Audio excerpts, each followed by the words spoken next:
그 인플레이션의 핵심은 부동산 가격이다. 네. 그런 말을 한 적이 있거든요. 그리고 우리나라 금리의 핵심은 가계부채. 연준이가 물가라고 얘기할 때는 주거비라고 주거비. 우리는 들어야 된다. 한국은행은 사실 지금 딜레마죠. 딜레마 그렇죠. 속에 지금 갇혀 있는데 지금 외국인 투자자들하고 몇 년 전부터 얘기하면요, 딴 얘기 안 해요. 그래요? 너희들 가계부채 어떡할 거냐.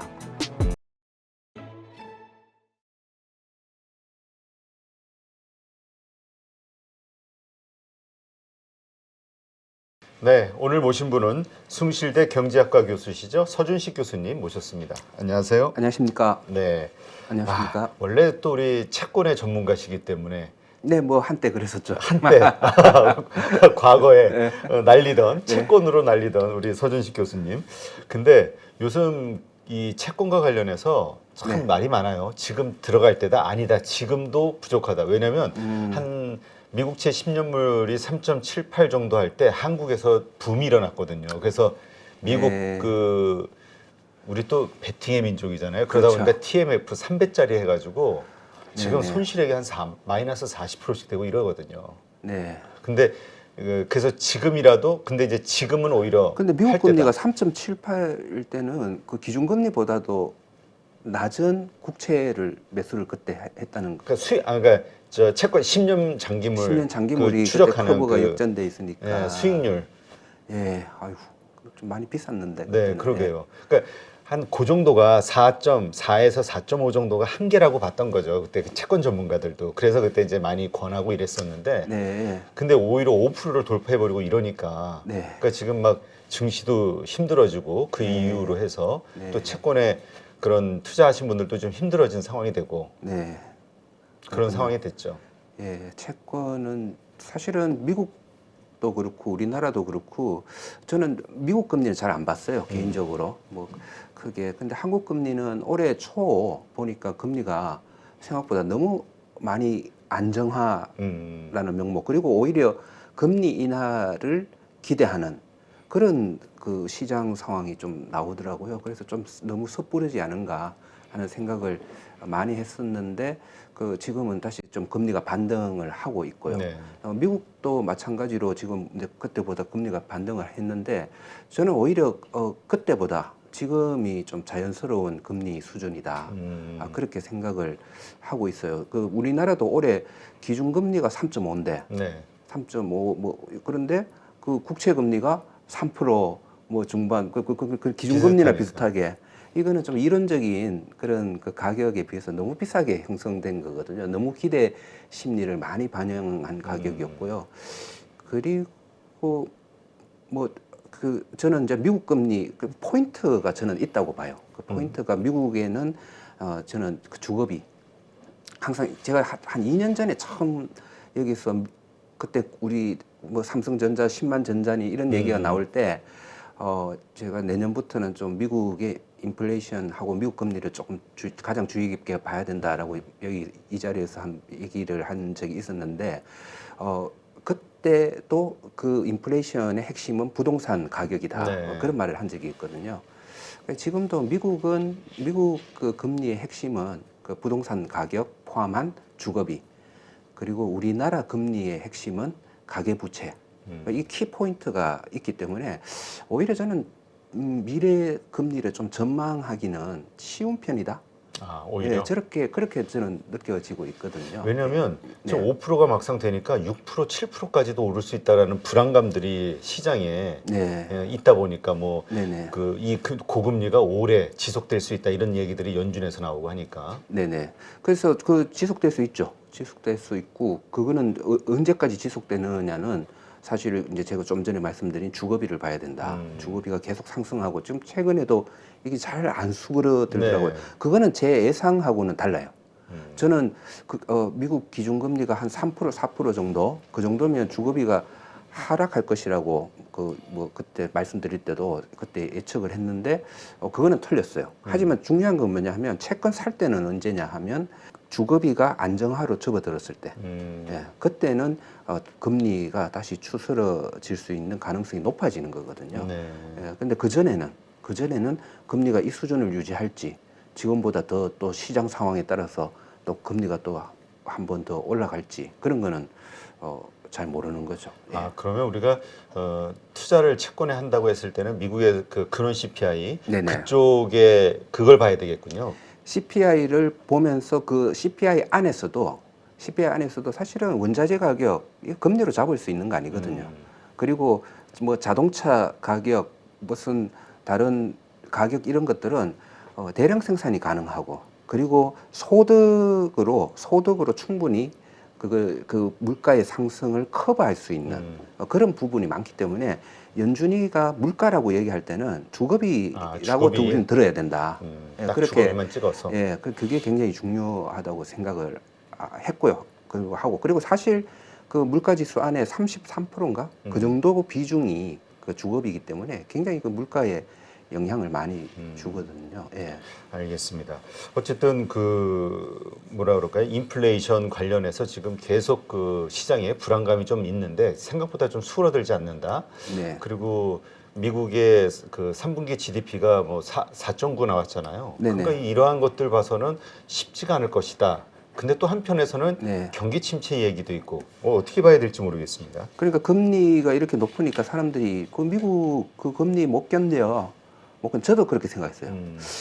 아까 4% 5% 4% 정도까지는 뭐 괜찮을 것 같은데 5% 그러면 과거에 금융위기 때 금리 수준이 5% 위로 가니까 미국 그 경제가 금융위기가 들어왔잖아요. 네.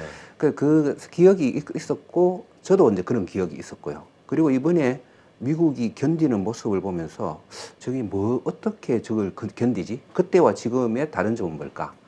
라고 이제 보니까 한 두 가지가 다르더라고요. 두 가지가 다른데 첫 번째가 미국이 그때는 가계부채가 GDP의 100%를 넘었잖아요. 지금은 70%, 80% 아래예요. 네. 안정화돼 있어요. 아, 그래요? 가계부채가 이렇게 이제 정상화돼 있는 상황이니까 거품이 별로 없다는 없다. 거죠. 그러니까 금리를 올려도 견딜 수 있는 여력이 충분히 있다. 그런 부분이 한 가지가 있고요. 그 다음에 두 번째, 사실 그거 얘기는 잘 안 하는 것 같은데, 미국의 중산층, 그리고 하위 계층의 소득이 많이 올랐어요. 아, 그래요? 네. 그게 처음에 바이든 정부가 실책도 많이 했지만은, 경제 정책은 나름 저는 나쁘지 않다. 미국만을 위해서는. 전 세계 보지 않고 자기 나라만을 위해서는 좀 나쁘지 않은 정책을 많이 펼쳤다 생각을 하는데 그중에 가장 혹시 적극적으로 추진했던 게 뭔지 아세요? 그 인프라? 인프라. 인프라하고 IRA. 그렇죠. 지금 신재생과 관련된. 동생들 삥 뜯는 거. 예. 그러니까 뭐 예. 우리 어쩔 수 없이 공장 거다막 우리 투자를 뭐 할 계속 수밖에 삥 없잖아요. 뜯기고. 예. 그러니까 미국이 예. 이번에 그 뭐라 그럴까? 파워를 느낀 게 네. 기축 통화의 그 파워를 느낀 게 그냥 그냥 찍어가지고 줄 테니까 일로 와 그러니까 돈과 기술과 사람을 다 갖고 우리가 미국에다 투자를 할 수밖에 없는 상황이 돼 버리잖아요. 그게 지금 그 미국이 고금리를 견디는 일부 요인이 되기도 해요. 예, 그것도 저는 견디는 요인이기도 한데 그거보다 더 중요한 거는 바이든이 처음 들어오자마자 굉장히 적극적으로 시행했던 게 최저임금을 올리는 거였어요. 아, 그래요? 예, 최저임금이 몇 년 동안 상당히 올라갔고요. 그래서 저는 이제 이렇게 보통 많이 묻는데 햄버거 가격이 10,000원에서 30,000원으로 올랐어. 그런데 당신 햄버거 가게에서 일하는 종업원 시급이 10,000원에서 30,000원으로 또 올랐어. 그 물가가 오른 거야? 오른 거예요? 그대로인 거지. 물가가? 원리로는. 그렇죠. 예. 근데 실제로 미국의 물가는 올랐지만 햄버거 가격은 올랐지만은 햄버거 가게에서 일하는 종업원의 임금도 많이 올랐어요. 그게 요즘 이렇게 한 번씩 뉴스를 보면 미국 팁이 너무 많이 올랐어. 사실 이것도 임금이거든요. 그 다음에 미국의 최저 시급이 한 어느 정도 될 것 같아요. 글쎄요, 정확히 모르겠는데요. 생각을 안 해봐서. 이게 또 좀 많이 논란이 있는 건데요. 이게 보면 팩트가 있어요. 근데 팩트가 사실은 실제로는 반대의 방향을 가르치는 경우가 많아요. 사실 우리는 항상 우리가 수많은 팩트 속에서 트루스가 뭔지를 찾는 게 굉장히 중요하거든요. 투자 의사결정을 할 때, 경제 의사결정을 할 때도 항상 팩트 가지고 결정하면 거꾸로 가는 경우가 많아요. 근데 팩트는 뭐냐 하면 미국의 연방 최저임금 수준은 $7대예요. 그럼 뭐 7달러대니까 우리나라는 뭐 비슷하네. 뭐 그러게요. 우리나라보다 작은 거 아니야? 이렇게 그렇게 생각을 할 수가 있지만 그 팩트를 꺼내놓고 이렇게 우리가 생각하면 거꾸로 가는 거죠. 왜냐하면 일부 연방은 그런데 또 주에서 그 최저임금을 결정하는 게 있거든요. 있는데 뉴욕 그리고 뭐 캘리포니아 인구가 많은 주들, 대도시가 많은 주들 이런 쪽에 최저임금은 15달러 수준이에요. 아, 거의 2배 이상이네요. 네, 2만 원 수준이에요. 그리고 그 수준가 지금 올라왔고 예를 들어서 그 뉴욕주에 최근에 이제 배달을 파는 사람들 최저임금이 한 2만 5천 원인가 2만 4천 원 정도 되잖아요. 네. 그게 또 2년 뒤에는 뭐 한 3만 원 가까이 간다고 뭐 이렇게 돼 있고 그 정도 이제 최저임금이죠. 이게 근데 최저임금이 올랐다는 말은 그 사람들이 다시 햄버거 사 먹을 돈이 생긴다는 거죠. 그렇죠. 예, 그래서 지금 그 경제가 계속 좀 이렇게 올라가고 있는 그런 거 유지하고 있는 그 요인이다. 그렇게 생각을 하고 있습니다. 네. 지금 가장 이제 시급하게 다가와 있는 게 이제 11월 연준 FOMC 회의 결과인데 지금 대부분은 금리 동결로 생각을 하고 있는 것 같아요. 네. 그럴 수밖에 없다. 하지만 또 반대로 인플레이션은 지금 계속 지금 안 좋기 때문에 상황이 네. 여기에서 뭔가 그 좀 매파적 발언이 나오지 않겠냐, 혹은 12월 달에는 인상을 하지 않겠냐 이런 시각들도 있거든요. 그런데 어떻게 지금 보세요? 물가지수는 3%대 아닌가요? 지금 이제 좀 그러니까 어떤 쪽에서는 잡혔다라고도 얘기했고 또 어떤 쪽에서는 네. 아니야 지금 불안정해 계속 이렇게 끈적끈적해 이런 얘기도 하고. 맞아요. 그게 제가 좀 전에 말씀드린 주급이에요. 아, 주거비가. 물가지수는 3%대 맞거든요. 그러면 야 이거 이제 예전에 7%뭐 이러다가 지금 추스러 들고 있네라고 뭐 3% 이건 팩트죠. 하지만 그 안을 보면 따져보면 주거비가 9월달에 7% 아마 그 정도 올랐을 거예요. 그러니까 여전히 주거비는 계속 오르고 있고 아까 연준이는 뭘 보고 있다? 주거비를 보고 있다. 아, 주거비. 예, 그러니까 데이터 디펜던트라는 말을 하잖아요. 네. 그건 이제 보통 주거비라고 봐야 되는 건가요? 그렇죠. 저는 지금 처음부터 금리를 올릴 때 그 부분을 상당히 그 집요하게 지금 보고 있고 그거는 파월과 앨런이 초기에 거기에 합의를 본 것 같아요. 본 것 같고 그래서 중간에 나와서 집 사지 마 뭐 이런 얘기도 하고 그랬잖아요. 예, 그런 것도 그랬고요. 근데 요즘 뭐 신규 주택도 뭐 상승 폭이 커졌다 뭐 이런 얘기가 뉴스로 좀 나오고. 그러니까 그런 뉴스가 계속 나오고 있다면 금리 인하 쪽으로는 생각을 안 하는 게 맞다. 예, 그게죠. 그래서 심플하다고 했잖아요. 이런 뉴스가 없고 이제 뭐 미국 집값이 이제 뭐 수그러들고 있고 주거비도 이제 하락세를 보이고 있다. 그때는 채권 아까 뭐죠? 무슨 상품? 뭐 TMF, 뭐 그런 거 한번 해볼 만하죠. TPLT 뭐. 네네. 네. 뭐 그렇군요. 예, 그렇게. 그러니까 생각합니다. 우리가 이번 그 FOMC 발표에서 결국은 이번에 근데 어쨌든 그 근원 CPI가 나왔을 때에도 네. 주거비가 안 좋았었던 거죠, 높았던 거죠. 그렇죠. 물가지수는 3%, 주거비는 7%.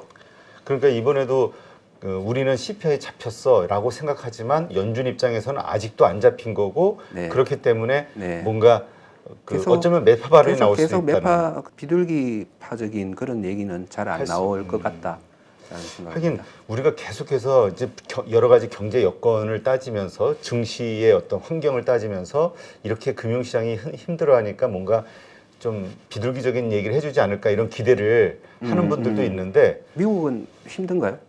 지금? 미국 증시도 좀 많이 빠졌죠. 지금요? 네. 네. 그동안 그 뭐라 그럴까요? 그 이제까지 올해 시장을 이끌었던 테슬라하고 엔비디아가 네네. 뭐 급락이 나왔으니까 그리고 아직 회복을 못 하고 있는 상황. 네네. 그래도 우리나라보다는 좀 계속 그렇죠. 근데 장기적으로 봤을 때 지금 뭐 미국 주가도 여전히 뭐 어느 정도 수준을 유지하고 있는 것처럼 저는 뭐 그렇게 느껴져 가지고요. 예. 그래서 그러니까 우리 서 교수님은 투자하실 때 워낙 그 나름대로의 룰이 딱 있으셔서 요거는 제가 채권 이후에 좀 질문을 드리겠습니다만. 네네네. 그래서 그렇게 얘기하시는 분들도 있어요. 한편에서는 좀 뭔가 비둘기적인 네. 그냥 현상을 얘기하지 않을까 기대.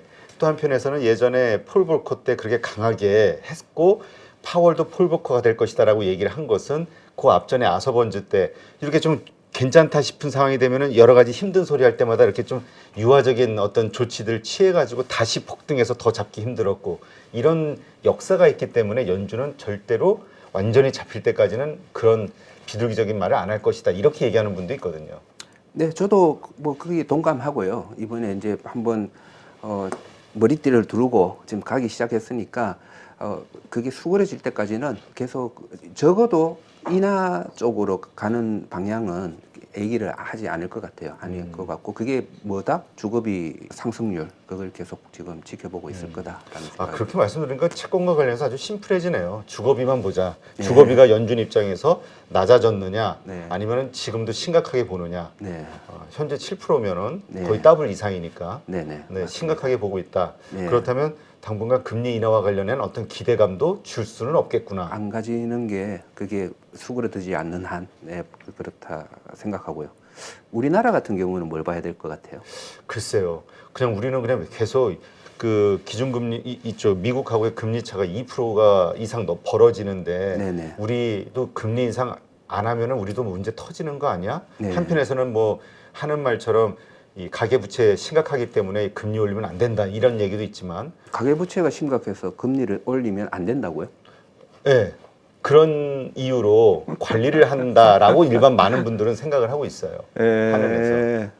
한국은행은 사실 지금 딜레마죠. 딜레마 그렇죠. 속에 지금 갇혀 있는데 사실은 지금 저는 아까 미국 금리의 키 포인트가 주거비라면 우리나라 금리의 키 포인트는 가계부채다. 아 그래요? 그렇게 생각합니다. 저는 뭐 다른 지금 중요한 뭐 전쟁 이슈, 뭐 모든 이슈, 해외 이슈, 미국 금리 이슈 모든 것보다도 가장 핵심적이고 중요한 우리나라 미래 성장, 미래의 가장 중요한 핵심 요인이 전 가계부채라고 지금 생각을 하고 있고요.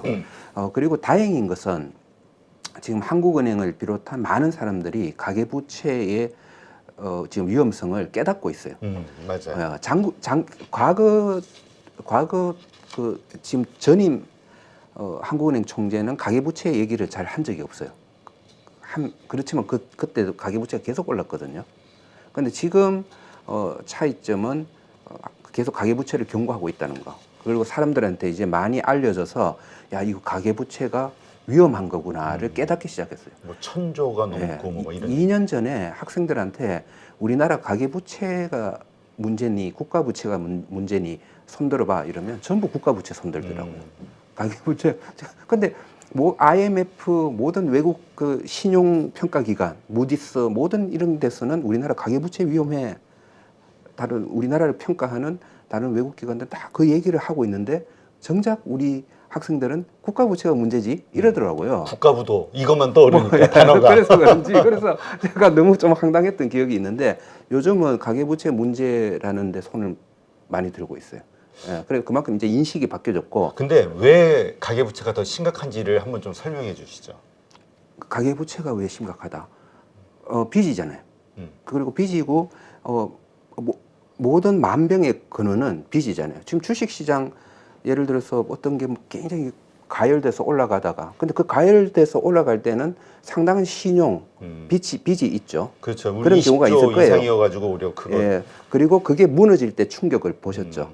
예, 그게 쌓이면 신용 쌓이면 그게 나중에 그 거품이 터질 때 그 충격 그거는 어마무시하고 그리고 우리 금융위기 또 그 서브프라임 모기지라는 그 신용 가계부채를 통한 부동산 그 자산이 붕괴되면서 세계 금융 위기가 발생했고 일본 같은 경우도 그 부동산 버블이 민간 부채, 기업의 부채, 가계의 부채들이 부동산으로 모이면서 그것들이 가다가 결국은 붕괴가 되면서 엄청난 거기는 근데 일본 같은 경우는 너무 빨리 막 정부가 계속 가계 부채를 뭐 아니면 부채를 통해서 이걸 가격 하락을 막으려고 노력했어요. 너무 빨리. 그렇죠. 예, 미국은 안 그렇거든요. 미국은 깨지면 깨져라. 그러다 싸면 사라. 그래 그 대신 가계 부채는 낮춰라. 이런 쪽으로 정책을 썼다면 일본은 계속 그 가격을 받치도록 하니까 결국은 효용과 가격의 미스매칭이 계속 장기적으로 지속되면서 계속 빠지는 자산이 돼버렸거든요. 우리가 일본의 정책을 따라가는 거군요. 네? 일본의 정책을 따라가. 가계부채가 지금 터질까 봐 너무 지금. 비슷하게 움직이고 있어서. 근데 왜냐면 이 가계부채가 터진다는 건 또 부동산이 깨진다는 얘기니까 예. 또 부동산이 깨진다는 얘기는 또 가계부채가 터진다는 얘기고 이게 서로 연관이 돼 있어가지고 그러니까 지금 제일 좋은 거는 소프트 랜딩. 이렇게 좀 천천히 가계 부채를 적어도 올라가지 않고 계속 조금씩 지금 빠지게 하는 정책. 그래서 지금 그걸 그때 금융위기 이후에 오바마가 해냈거든요. 그걸 좀 배워야 될 것 같아요. 어떻게 했는지 구체적인 사례나 어떻게 이 가계 부채를 계속 꺼트리면서 지금 70%대까지 이르게 됐는지 이런 것들을 좀 우리가 좀 연구도 하고 배워야 될 필요가 있고요. 그리고 부채라는 거는 사실 우리나라 IMF는 무슨 부채로 일어났죠? 기업 부채. 기업 부채로 일어났잖아요. 그 기업 부채 그거로 이제 설명을 드리면 또 더 이해가 빨리 가실 건데 그 기업들이 그때 부채가 너무 많은 상태. 그죠? 그때 86년, 88년 그때 잠깐 우리가 무역수지 흑자를 보고 네. 기업들이 자신감을 얻고 막 투자를 하기 시작했죠. 뭐 철강, 그렇죠. 자동차 막 빚을 져갖고 우리나라는 금리가 높으니까 우리나라에서 또 빚을 많이 졌지만은 또 해외에 싼 달러 부채도 막 져가지고 그걸로 엄청 투자를 했죠. 그래서 뭔가 잘 되는가 흥청망청 잘 되는 것 같이 보였지만은 사실은 그게 빚으로 만들어진 수익이나 빚으로 만들어진 자산은 이게 사상 누각이고 네. 그게 이제 한 번에 트리거가 생기면 한 방에 그냥 후룩 가는데 이때는 그때 뭐 어떤 의사결정자가 해줘야 되는 거는 밸류에이션을 잘해서 그 조정을 좀 해줘야 돼요. 예를 들면 이런 거예요. 삼성도 그때 빚이 많았고 대우도 빚이 많았어요. 그렇죠. 둘 다 IMF 이후에 둘 다 살려줬어요. 구조조정 하라고 했지만은 그렇죠. 둘 다 그러니까 대우 사태가 IMF 97년도에 일어났고 그다음에 대우 사태가 언제 일어났죠? 1999년인가 2000년인가 한 2년 뒤에 결국 대우를 문 닫게 했잖아요. 네. 그 2년 동안 대우 그룹이 엄청나게 채권도 발행하고 정자도 아마 했을 거예요. 그때 엄청나게 또 국민들의 돈을 많이 빨아갔죠. 이거를 조정을 안 해주니까 부채가 또 더 쌓인 거예요. 더 쌓인 거. 더 쌓이니까 그때 아이고 도저히 이게 안 되겠다 싶어서 왜냐하면 대우에서 나오는 수익이 그 부채를 감당할 수 없는 상황이 너무 더 심화되니까 결국은 여기서 스탑하고 그때 큰 충격으로 우리나라가 또 좀 큰 충격을 그때 입었었잖아요. 우리 어머니도 큰 충격을 그때 입었었죠. 그때 채권 대우채 사셔가지고 많은 사람들이 그때 펀드에 돈을 넣으면 맞아요. 그 펀드에서 대우채를 사고 뭐 그런 일이 있었거든요. 그렇죠. 우리가 지금 채권 발행하는데 예를 들어서 국내 굴지에 2, 3위 하는 대기업이 재벌그룹이 발행하는 채권 안심하고 사죠 지금. 그러니까 그때도 그랬겠죠. 네. 그래서 이 부채를 계속 키우면서 그 자산 가격 유지하면 되지 이렇게 말씀하시는 거는 그렇게 대우 그렇게 계속 부채 줘가지고 대우 계속 살리지 이 말하고 같은 그러니까 오히려 지금은 좀 충격이 있고 깨지더라도 오히려 그 부채를 늘리기 위한 오히려 뭐 금리 인상이라든가 이런 것들에 의해서 조정을 해야 된다. 조정을 해야 되고 그거는 지금 우리나라 경제에서 가장 중요한 문제입니다. 그러게 이 인식은 다 하는 것 같아요. 이게 가계 부채가 터지면은 금융 위기는 말을 그거보다도 더한 위기가 한국에 닥친다 이런 얘기를 하는데 근데 막상 그걸 해결하기 위한 노력은 못 하는 것 같아. 지금 그래도 한국은행이 그나마 그래도 그런 쪽이 경고를 계속 하고 있고 지금 한국은행 같은 경우는 올리고 싶어 하죠. 그래서 가계 부채를 보면 그런데 가계 부채를 그 금리를 올린다는 거는 그 시중에 돈을 끌어들이면 중소상공인들 이런 쪽에도 피해가 가니까 좀 많이 고민을 하시는 것 같아요. 고민을 하시고 미국은 그쪽이 경기가 좋으니까 아직 수요 투자 좋으니까 계속 그렇게 자신감 있게 하지만은 우리나라는 그 딜레마에 빠져 있죠. 이거를 하면 이쪽이 어려운데 실제로 농사 짓는 사람들이 어려운데 그래서 가장 좋은 방법은 기준금리는 지금 이 정도로 유지를 하면서 그 대신 부동산에 대한 대출 금리를 올리는 거예요. 올려야 돼요. 이거 계속 부동산으로 가는 돈을 빌려주면 빚내서 집 사는 게 계속 이게 커지면 그 거품은 나중에 감당할 수 없는 수준까지 갈 수 있거든요. 그렇죠. 네. 근데 오히려 나오는 정책이 그래서 많은 분들이 걱정하는 게 이번에 그 뭐죠? 그 뭐 30년, 50년 이렇게 정책, 그 네. 대출 네. 이런 것들이 나오면서 오히려 빚을 확 증가시키는 현상들이 벌어지면서 네. 걱정들을 많이 하더라고요. 저도 지금 걱정이 좀 그전 상당히 낙관적이었는데 조금 그 부분을 보면서 좀 걱정이 좀 많아졌고 저는 외국인 투자자들도 굉장히 이걸 중요하게 보거든요. 그러니까 지금 외국인 투자자들하고 몇 년 전부터 얘기하면요, 딴 얘기 안 해요. 그래요? 너희들 가계부채 어떡할 거냐?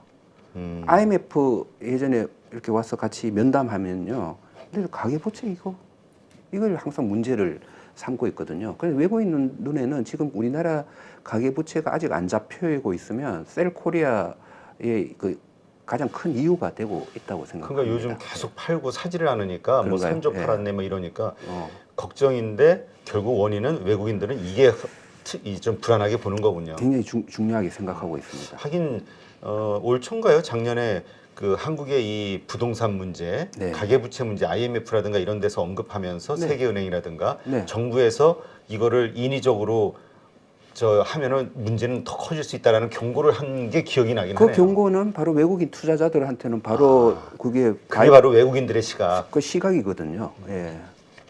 알겠습니다. 안녕하세요. 8.15 모니터 가족 여러분, 임수열입니다. 이번에 하나증권과 8.15 모니터기 함께 특별한 이벤트를 진행하는데요.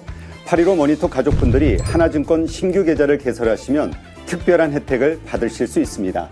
첫 번째 혜택은요, 국내 주식을 살 수 있는 3만 원을 드립니다. 두 번째 혜택은 하나증권과 함께하는 8.15 머니쇼 초청 받으실 수 있는 초청권입니다. 8.15 머니쇼는 특별한 강사진들에 의해 진행되는 프리미엄 세미나로 매회 500분을 초대해서 진행할 예정입니다. 그 외에도 소수점 주식 혜택을 드릴 거고요. 하나증권 계좌를 처음 만드는 분이라면 누구나 신청 가능하십니다. 이제 혜택 받는 방법 알려드리죠. 영상 하단부 더보기란에 기재된 링크를 통해 신청하시면 됩니다. 반드시 더보기란 링크를 통해서 계좌를 개설해야 이 혜택을 받을 수 있으니 유의해 주시기 바랍니다. 하나증권과 8.15 모니터기 함께 주식으로 하나 되다. 8.15 모니터 가족 여러분의 많은 참여 부탁드립니다.